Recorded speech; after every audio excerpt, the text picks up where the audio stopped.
Donc Richard Lehmann est professeur d'histoire de l'art contemporain à l'Université de Bordeaux. Il est l'auteur d'un très bel ouvrage sur Cy Twombly, peindre, dessiner, écrire, paru aux éditions du Regard en 2004, et a édité plusieurs ouvrages portant sur des figures majeures de l'art du XXe siècle, dont Le demi-siècle de Pierre Restany, publié en 2009, et en 2013, en codirection avec Hélène Janière, Michel Ragon, critique d'art et d'architecture. Et donc ces deux publications sur Restany et Ragon qui faisaient suite à des colloques organisés à l'INHA. Je rappelle que Richard Lehmann donc, a occupé le poste de conseiller scientifique du domaine histoire de l'art contemporain de 2004 à 2009. Il était alors responsable, entre autres, de l'axe de recherche archives de l'art de la période contemporaine. Voilà. Donc les recherches actuelles de Richard Lehmann portent sur le discours et les représentations historiques du XXe siècle. Et je rappelle qu'il a publié sur ce thème Le critique d'art, l'art et l'histoire, de Michel Ragon à Jean Clair, paru aux presses universitaires de Rennes en 2010. Et il travaille également, plus particulièrement seulement sur l'art très récent, l'art actuel.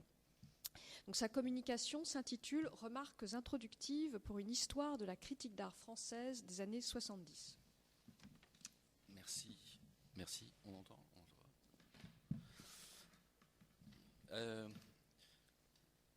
Bon, je me suis posé la question de savoir s'il fallait dire des tas de gentillesses à Jean-Marc pour Jean-Marc, puisque cette journée lui est au fond un peu dédiée.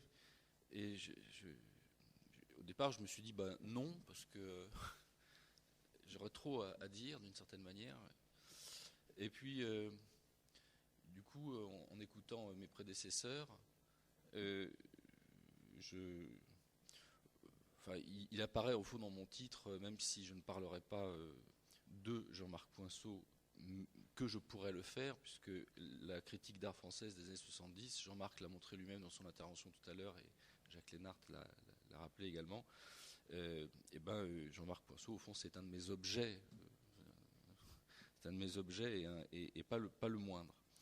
Je vais arrêter là pour l'émotion, mais enfin...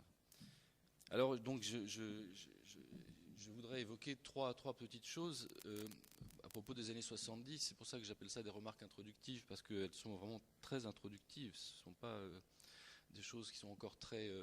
Quoi, on n'entend pas ? Ben oui, mais moi, je suis collé sur le micro, là. Qu'est-ce qu'il faut que je fasse ? Il faut que je le tienne, en fait. Non. Plus réactif. Oui ? Non, c'est pareil. Non, c'est ma voix qui... Non, mais je vais parler. Bon, je vais essayer de me réveiller.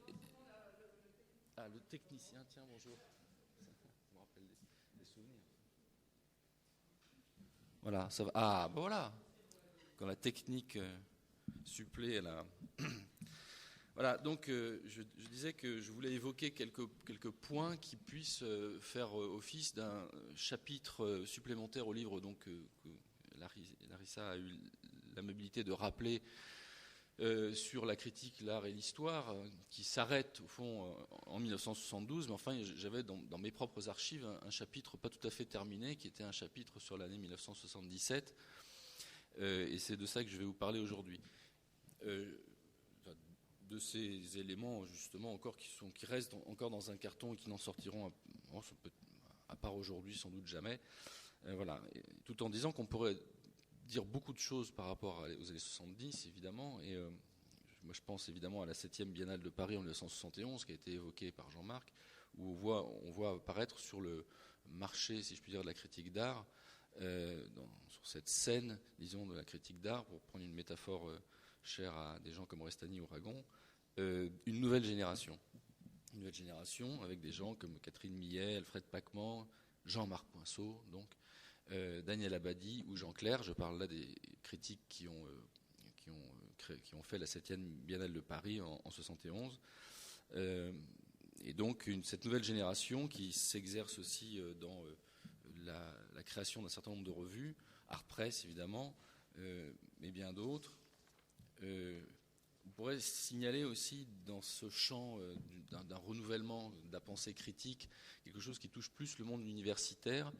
Je pense par exemple au séminaire d'Hubert Damisch et à certains textes qui ont été ensuite publiés, par exemple dans la revue Critique.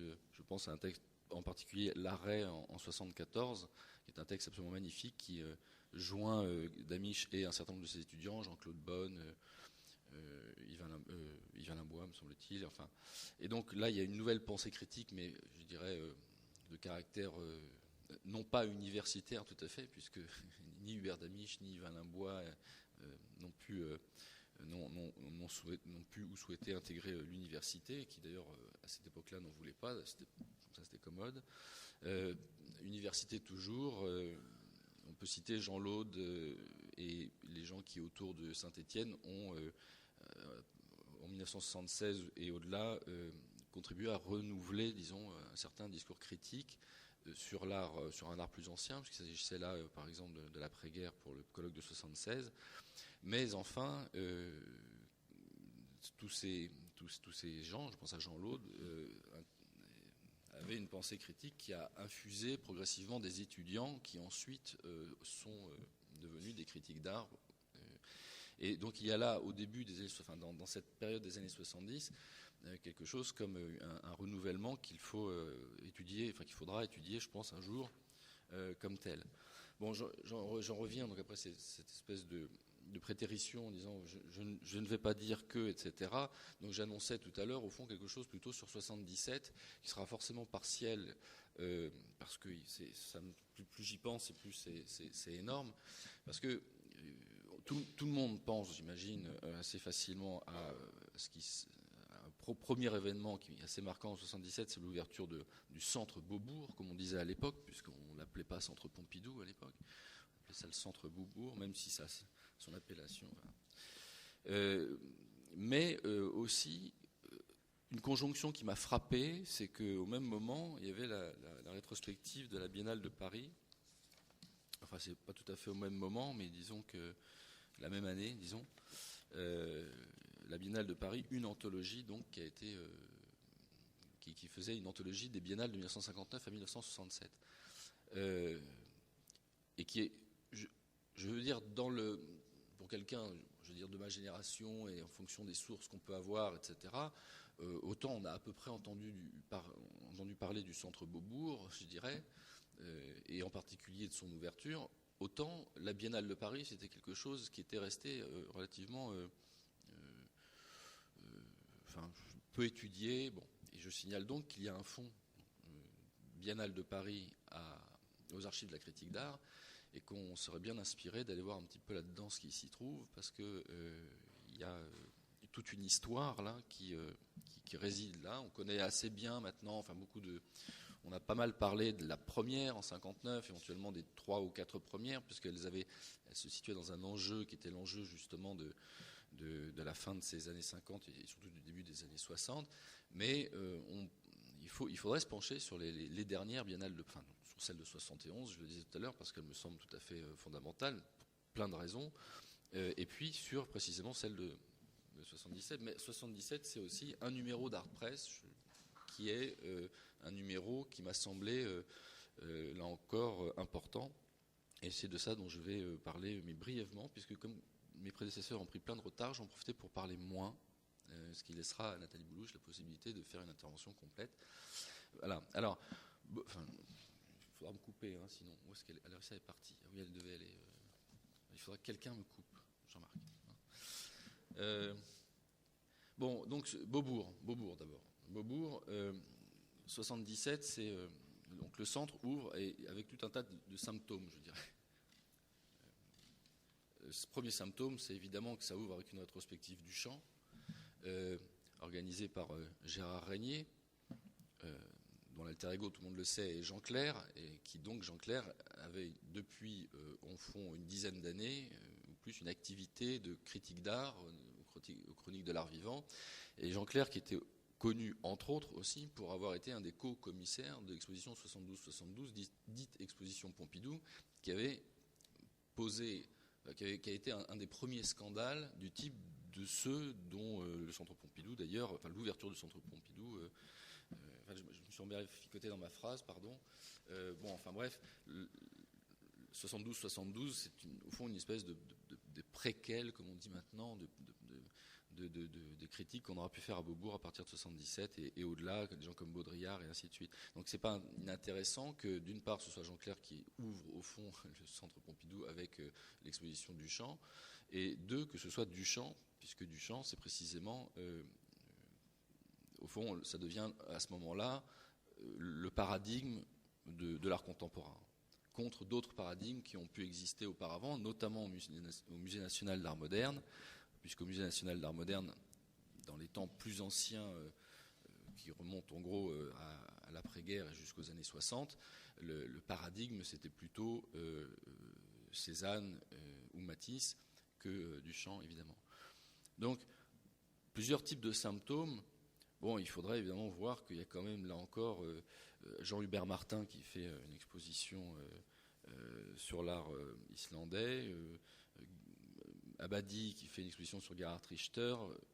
Donc il y a quelques petites expositions dont il faudrait regarder, qu'il faudrait regarder d'un peu près, parce que ça montre quand même qu'en 77 en France on était très attentifs, les commissaires étaient très attentifs à des choses, notamment au niveau international. Et évidemment le symptôme le plus manifeste, je dirais, c'est l'exposition qu'a voulu Pontus Hulten, directeur du musée, qui est donc Paris-New York. Et cette exposition Paris-New York, c'est intéressant que ce soit à la fois Paris-New York et Duchamp au même moment, à peu près. Et incidemment Gerhard Richter, ce qui là est plutôt prophétique. Mais Paris-New York, c'est une exposition, bon, tout le monde la connaît, tout le monde connaît le catalogue original, le catalogue qui a été réédité par la suite. C'est quelque chose d'assez monstrueux. Je me limiterai, à part à signaler quand même un truc que je trouve très intéressant, c'est le petit lapsus, je dirais, de jeunesse dans le catalogue, puisque le sous-titre de Paris-New York, c'est 1908-1968, mais la postface des commissaires justifie le corpus 1905-1968, et la chronologie couvre 1905-1968. Pardon, les commissaires, c'est 1905-1965, c'est juste avant 68. Et donc voilà, il y a comme ça une espèce de truc. Alors c'est pas tout à fait des erreurs. Moi, ça me semble là encore une fois tout à fait symptomatique d'une difficulté dans le corpus, en particulier entre 1905, c'est-à-dire en gros les Fauves, et 1908, c'est-à-dire en gros Picasso. Enfin, je veux dire, je trouve ça assez marrant, ces petits lapsus comme ça. Mais ce qui est intéressant, c'est, et je ne veux pas évidemment vous faire, c'est l'avant-propos de Pontus Hulten, puisque Pontus Hulten, il explique bien quelque chose qui nous ramène à ce que c'est que le Centre Pompidou au fond, c'est-à-dire la fin à la fois le début de quelque chose, mais la fin aussi d'une aventure qui remonte assez loin dans les années 50, puisque c'était et bon, il y a des tas de livres qui ont fait l'histoire du Centre Pompidou, je ne vais pas rappeler ça, mais enfin c'est quand même au départ un musée du XXe siècle qui a ensuite été pressenti comme une galerie nationale d'art contemporain et ainsi de suite, et qui était l'objet d'enjeux d'opposition, notamment entre l'équipe de Gaëtan Picon, Malraux, etc. Enfin tout ça est assez ancien, et donc il y a une équipe qui a gagné et qui donc ensuite et Pontus Hulten le rappelle dans son mais j'allais dire malgré lui, en fait, dans son avant-propos, puisqu'il dit qu'en gros, le rôle du centre, je le cite, c'est de redonner à Paris un rôle majeur dans la vie artistique mondiale. Et c'est quasiment mot pour mot les mots de Malraux à l'inauguration, par exemple, de la Biennale de Paris en 59. C'est-à-dire qu'en fait, entre 59 et 77, la France passe son temps à vouloir redonner à Paris, etc., le rôle de machin.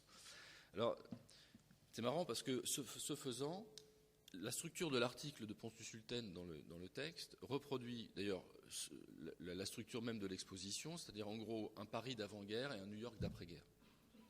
Donc à la fois il veut redonner à Paris un rôle machin, mais enfin en gros clairement on reproduit un récit qui est un récit à cette époque canonique au moins aux États-Unis, c'est-à-dire qu'en gros l'art au XXe siècle c'est Paris avant 1940 et ensuite c'est New York après 1940.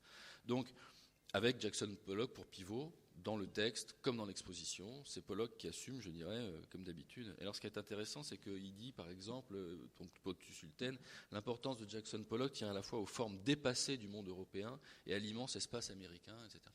Alors, ce qui est intéressant, c'est à la fois l'idée que le monde européen est dépassé, mais c'est même pas tellement ça, c'est surtout l'idée de dépassement.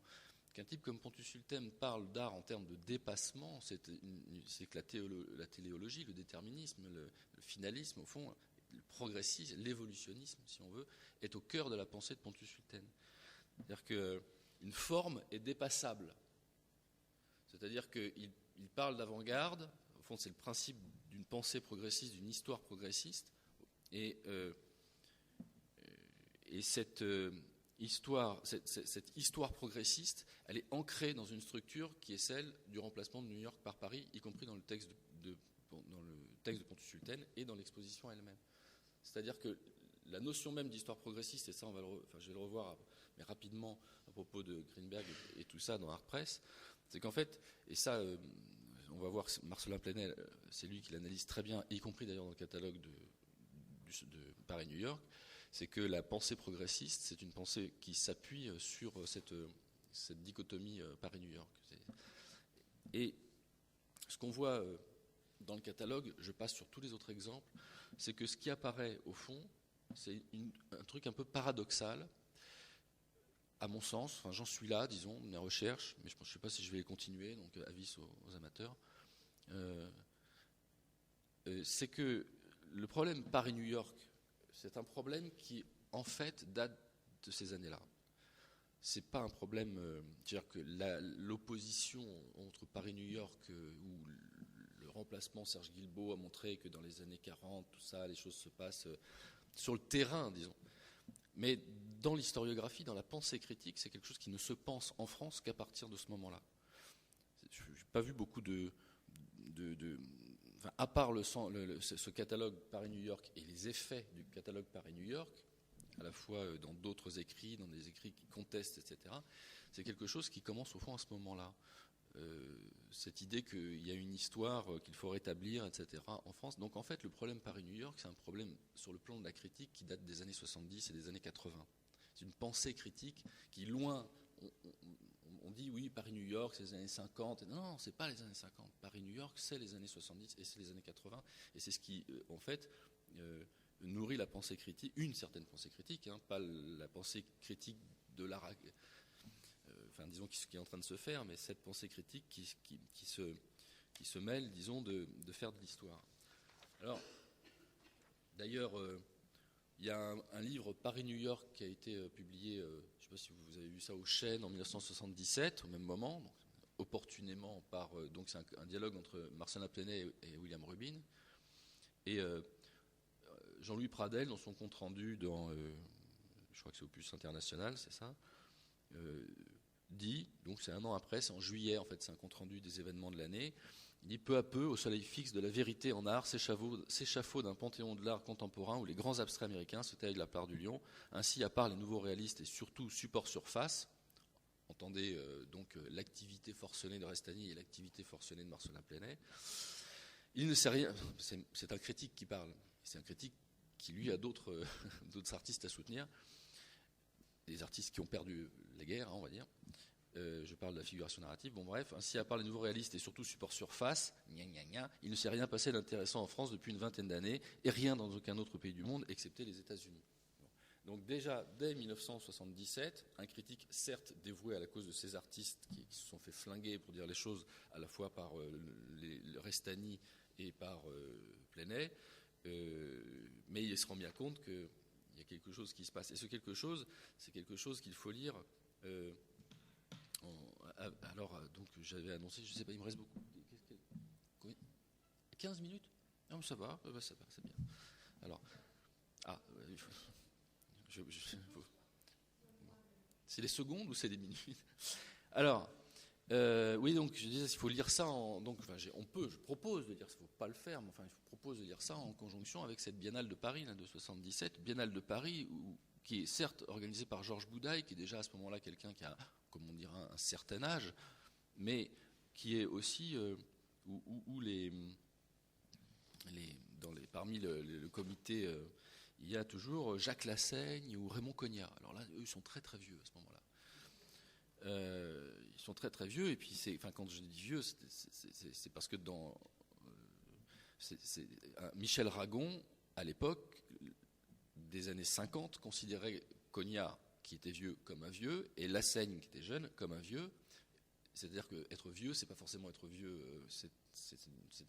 En gros, c'est un euphémisme, disons, pour aussi caractériser les choses d'un point de vue, je dirais, politique. C'est-à-dire être vieux, c'est être conservateur, réactionnaire, et ainsi de suite.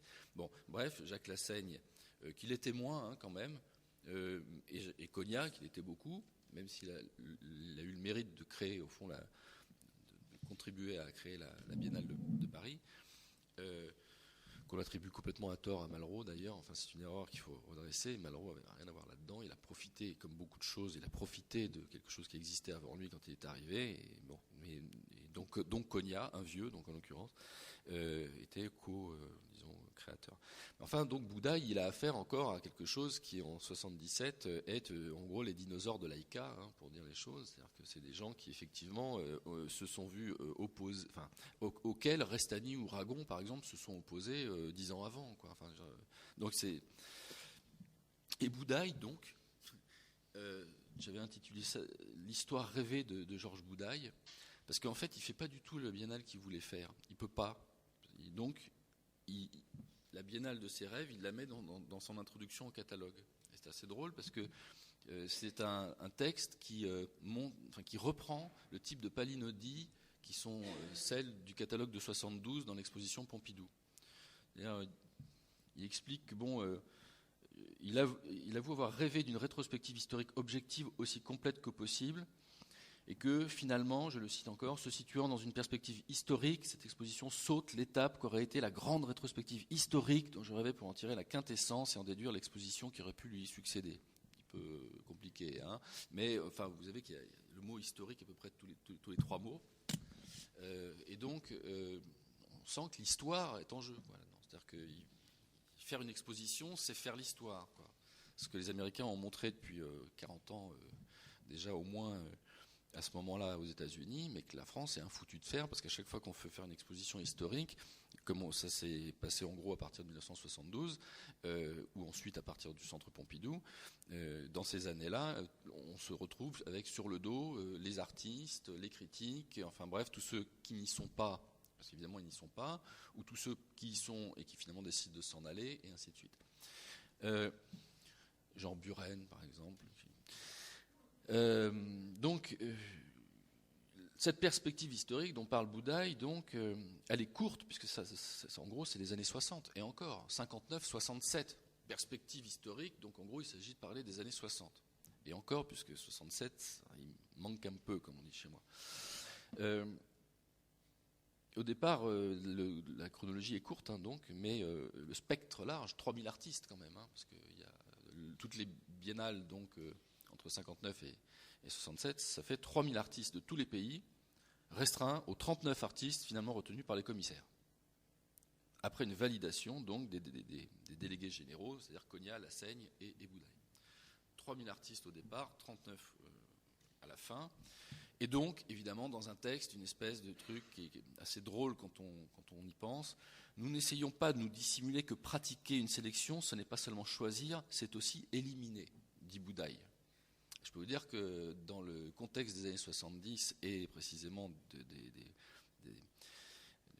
de la dimension politique de ce genre de choses, c'était très délicat d'écrire il y avait une espèce de... Voilà. Et Boudaille finit par se lâcher un peu en disant que cette exposition est effroyablement étriquée. Elle ne prétend pas présenter un historique complet et objectif de l'évolution de l'art au cours des 2 dernières décennies.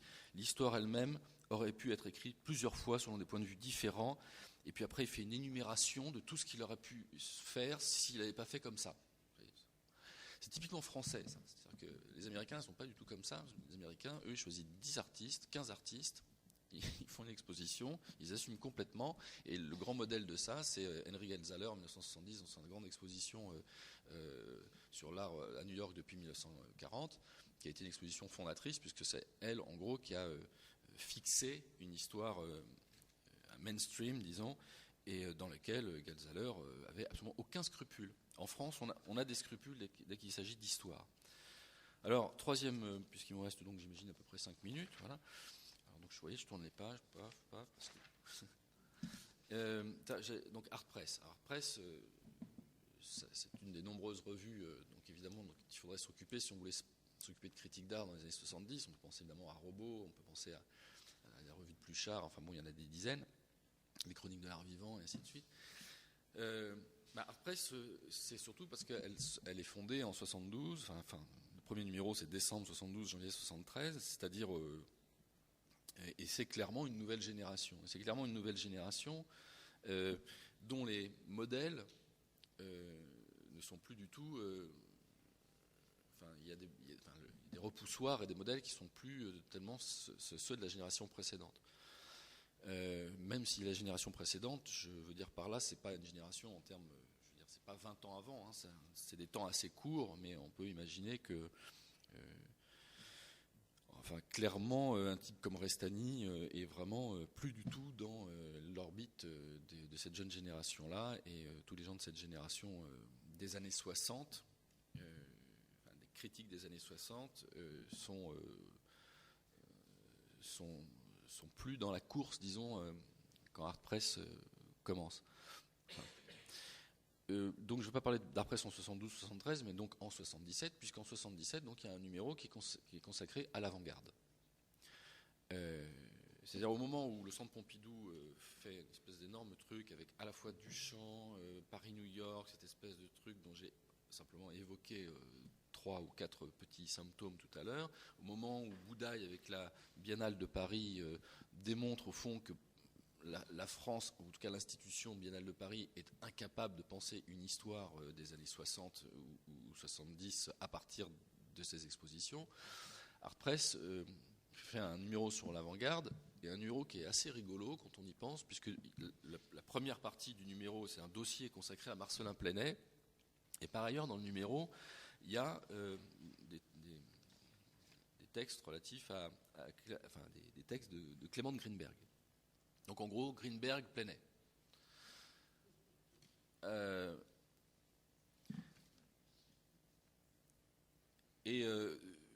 Catherine Millet, donc, en fait, dans son édito, explique, il faut le lire, c'est assez drôle, qu'il est temps de réaffirmer des choix, etc. Enfin, bon, bref, les choix, c'est Greenberg. Alors même qu'au même moment, Plenay explique dans ses textes que Greenberg, c'est précisément la raison d'une crise de l'avant-garde. Crise de l'avant-garde, et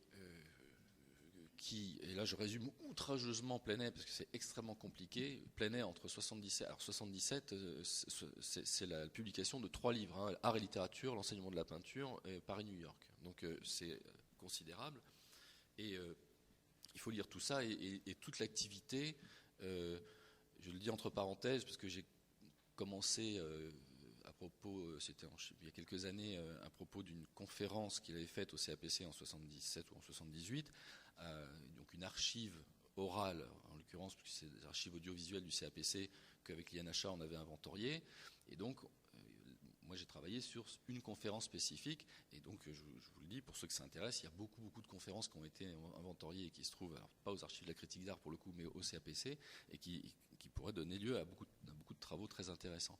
Mais Plenay en 77-78, il est au summum de son influence, je dirais, qui ensuite va devenir autre chose. C'est-à-dire que Plenay, à partir de 1967, où il écrit 3 textes fondateurs dans les lettres françaises, dont Catherine Millet dit d'ailleurs dans ce numéro que c'est quelque chose qui a été une des raisons pour elle de se mettre à la critique d'art et de fonder Art Press. C'est vous dire l'influence de Marcellin Plenay, je dirais, sur Art Press en général et sur Catherine Millet en particulier.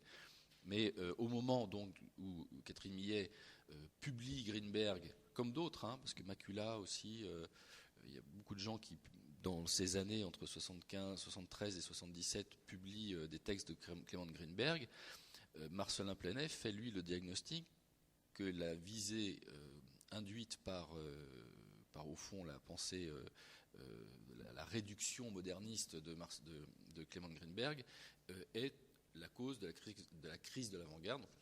La crise de l'avant-garde est un sujet récurrent dans les années 70.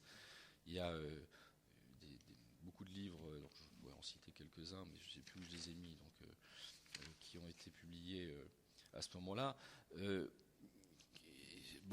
pour se limiter à Plenay, Plenay fait un diagnostic dans le même numéro, donc dans le numéro de juin 77, un diagnostic qui est rigoureux, qui contredit rigoureusement, pas rigoureusement, mais en tout cas qui contredit largement, une espèce de paradoxe dans ce numéro, à ce que Clement Greenberg devienne pour toute une génération un modèle critique, ce qui va d'ailleurs perdurer dans Art Press ensuite, et même ailleurs, puisque ensuite Art Press oblige, ça va infuser dans la pensée des historiens de l'art qui se mettent à ce moment-là à faire l'histoire de l'art contemporain, avec quelques maigres sources qui sont principalement américaines, ou justement des choses de Greenberg qui ont été traduites dans Art Press ou dans Macula. Et donc cette pensée greenbergienne qui va en fait se diffuser dans les années 80 et 90, elle est dans le même numéro dénoncée de manière très brillante par Marcellin Plenay, qui dans ces années-là, lui, a une pensée qui est très très au-delà de Clement Greenberg, j'ose le dire.